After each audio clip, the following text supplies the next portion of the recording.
From the Ticats Audio Network, this is Ticats Today with Louie Butko. Yes, it is Ticats Today for a Wednesday, October the 26th, 2022. Thanks for checking us out on the Ticats Audio Network. Louie Butko here with you, and a very busy day around the Hamilton Tiger-Cats organization. Not gonna lie, busy day for myself as well, but busy is always good because earlier, before practice, right up until the minute of practice, I should say, I was very honored to be invited to the Hamilton Sports Hall of Fame luncheon and didn't get to stay for lunch.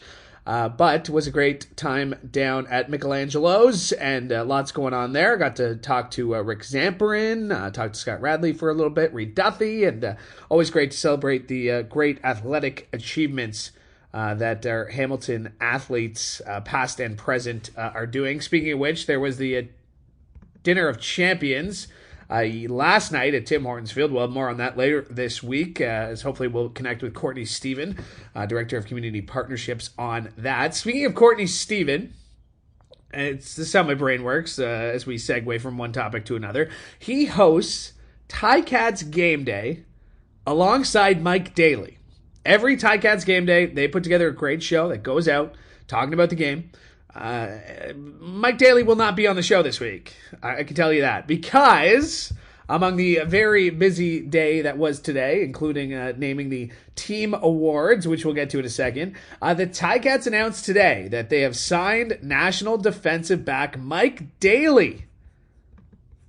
Yeah, the Ticats have signed Mike Daly. The 32-year-old played 4 games last season with the Ticats, including starting in the 108th Grey Cup at Tim Hortons Field. He's a native of Kitchener. Of course, he's called Hamilton home.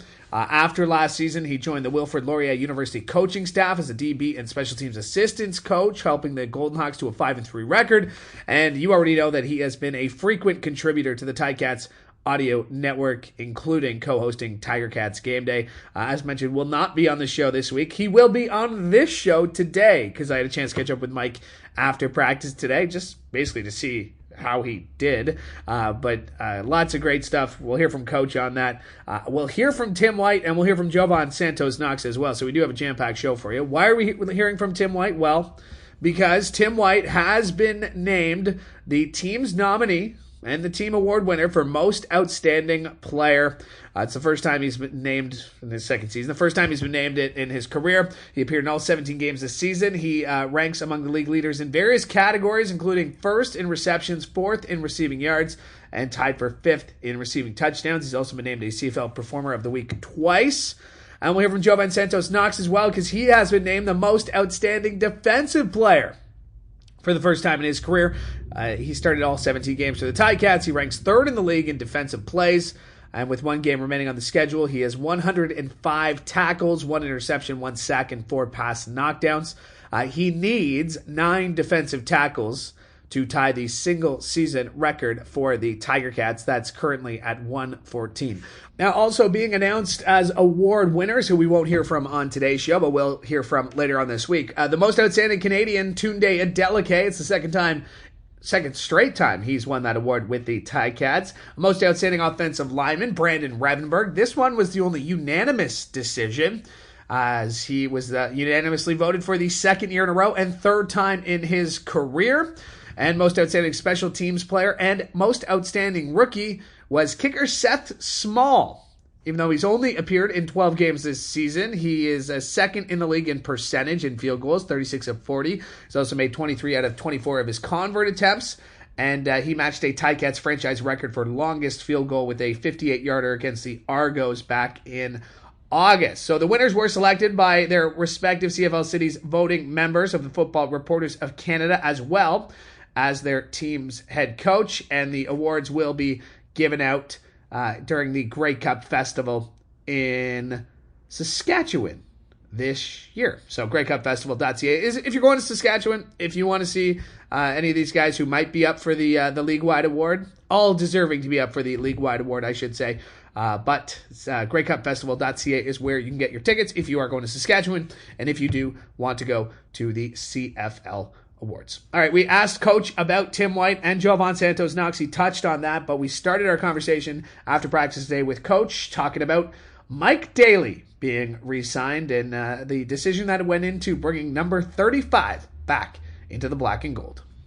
Yeah, well, we're a little thin back there, and somebody down the stretch who understands our system, who's he's just a consummate professional. He's a Tiger Cat through and through, and so when we kind of inquired, we weren't really sure of the availability. Plus, he's local, he's been around, so it wasn't going to take a lot of time, but just grateful and happy that where he was working, and obviously his family, and just agreed to make this happen. So yeah, Mike was a welcomed addition. We had some fun this morning. Wet. You didn't pray for rain today? I did. Oh, we did? got it, so it's awesome. He looked fine. I think he got his hand on a football. Surprise, surprise. He made our look team better. He's just a pro, So, is he going to be sore for the next few days? Absolutely. It's good to have a presence like that in the locker room down the stretch. I think he's another one of those examples that hard work and perseverance, pays off. Especially, like I said, it's the ultimate team sport. But when you're able to reflect on some individual accolades to be recognized, I think every player, appreciates that. I know his teammates would be happy for him. But, again, I think he's just one of those great stories about biding his time. And then when his opportunity stepped up, or presented itself, rather, he was ready to go. And it's tough. It's tough to stay healthy. It's easy to say produce, but – the season's long. When you add the preseason and the byes, you start working on 20-plus weeks of football. It's hard to stay healthy. So, happy for him. Who he is. He does. He works. He works at his craft. He's on time. He sits in the front. His notebook's open. He takes hard coaching. Yeah, and then it shows up on the field. So, happy for him. And congratulations to Jovan for sure. Yeah, it plays in that from the standpoint that he's deserving of that. That just shows how well he's played to be there. The goal is obviously to win this week. We don't take the field to compete. We take the field to win. The individual stuff, those are tough decisions we make as coaches, but those things I'm never going to speak for any other team, but generally don't factor in.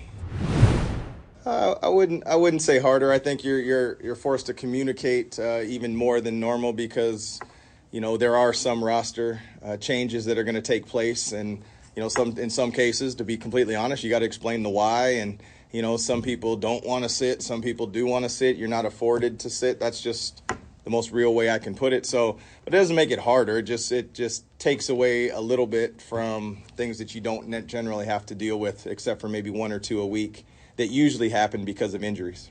That is the head coach and president of football operations, Orlondo Steinauer, as he spoke after practice today, talking about Jovan Santos-Knox, the team's nominee for most outstanding defensive player, and team's nominee for most outstanding player, Tim White. And we caught up with Tim and actually told him while he was on the podium today that he was the team's nominee for most outstanding player.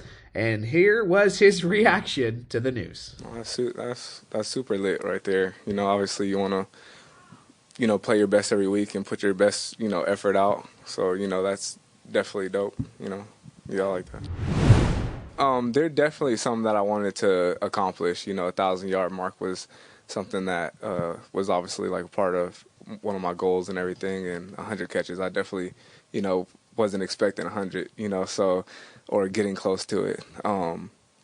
It's definitely a great thing. Obviously team wins and everything, they mean much more. In playoffs coming up, it means a lot more. But, I'll take those as they come. I'm kind of just chilling. It's like I got to focus my energy in different ways, just basically trying to help my team, get ready, my teammates get ready, for the game and everything, and just put my effort in there. Yeah, there's definitely moments this season where like certain contested catches, I didn't make, and that's something that our coach has been emphasizing. But it's just a part of the job, really. So I've been looking at improving in that aspect, and I feel like I never really had an issue with that, like last year and all that stuff. But it's something that's kind of bugged me this year, and as time gets closer, and the moments get bigger, I look to make those plays, and I've always expected myself to make those plays. Yes, no, definitely. That's definitely something that plays into it. You have to be confident, but you have to understand that when those moments come, like, I look forward to those moments. You know, I'm always like, you know, okay, I look at the clock and I'm like, okay, like it's coming, you know. So I feel like I get myself mentally ready for that. And that is Tim White, the team's nominee for Most Outstanding Player, and well-deserved after a fantastic regular season so far. And we'll see what kind of action he gets into on Saturday's game against the Red Blacks. All right, you can go to Ticats.ca for full scrums. It's where you'll be able to hear Tim's full comments. You'll also be able to catch this next guy, Jovan Santos-Knox, who I will admit I've missed on the podium the last couple of times he's gone up there, and was happy to be there today to let him know that he was the team's nominee for Most Outstanding Defensive Player. And here was his reaction to the news. It's an honor, just especially with the amount of great players we have on our defense. I know there's probably a handful of guys that they could have picked from. So for them to choose me, it's definitely an honor. It's a nice honor to have, for sure. Just accountability. I mean, they've all given me their full trust that, like, hey, what I say, not what I say goes, but that I have the mic. They always say, you're the mic, you have the mic. So it's just their trust in me, knowing that, I will get the right call out. I will line them up, that, that they're going to go a million miles per hour for me because they bought in for the calls I give. So I think it's just more of a trust and a belief factor than one of another. And, it's easy. I got great guys. My front is amazing. Back end's amazing. So it's just a blessing to have great guys around me. You told me last week. So, after last week, yes, sir. Yeah. And how much do you want to play and how much do you think you should play? I'm always willing to play as much as the coaches want me to, though. I understand the bigger picture of things. Like I said, individual stats are cool, but I haven't won a Grey Cup either. So that's like the number one thing on my mind is making sure we're healthy and flying around into come playoff times. I know there's guys, younger guys that we want to see play too as well. So whatever they tell me my role is in the game, I'm going to do it. And whatever that is, record though, it doesn't really mean much to me, so. And I get to see it. The unique position I'm in, I get to see it. Like, all the moves, I actually see it because they're usually directly in front of me. So with those guys, guys have just been stepping up across the board. Mo, like you said, Okafor was an offensive player, now playing defense. It just shows, I think, guys upstairs, Coach Melvin gets them going. He always makes sure they're ready, lined up right. So I think also it just shows how tight that room is, because even when one guy goes down, another guy's really ready to just step up and waiting for it. So, even though Dylan's out for the season, he's here every day. He's in that room talking to those guys. He's in there in the meeting room. I see him after sitting down with guys. So, the guys they're bought in, and it's a great feeling to have them like that.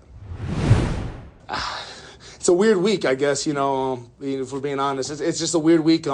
But I think with what we've done these last couple games, we've built this, but we've had some momentum going.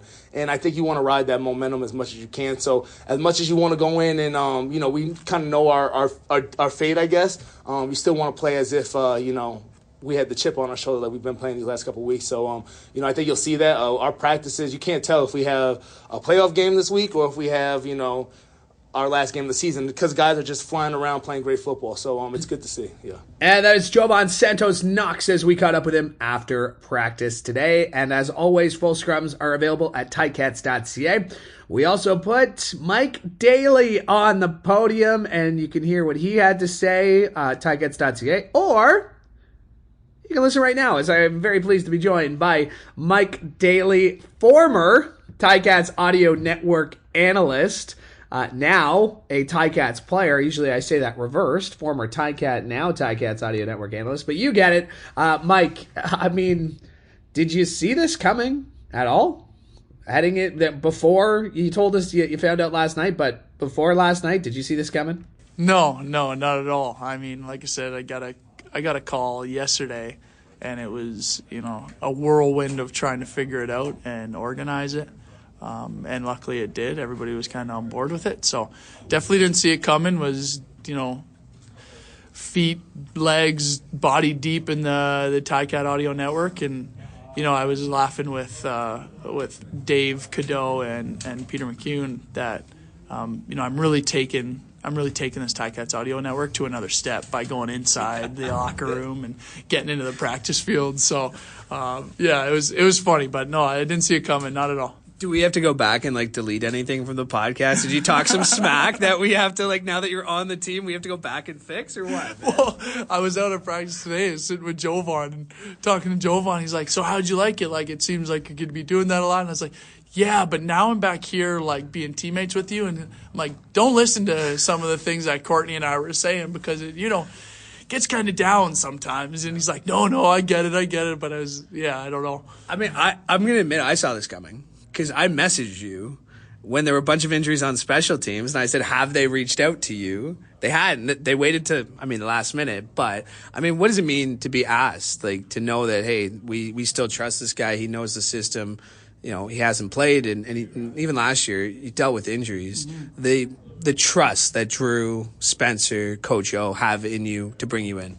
Yeah, that's probably the coolest part is where it's like, I've made enough of an impact here where – whatever it might be, whatever my role might be, whether it's in practice, just taking reps at the scout team safety or wherever, or giving looks on special team, show team, or having to get in there and play special teams or go on D. Like, I feel comfortable with it. Obviously, they feel comfortable with me doing it, so or else they wouldn't have brought me back. But yeah, I'm pretty excited just kind of this last little stretch and be able to get a Grey Cup ring out of it, right?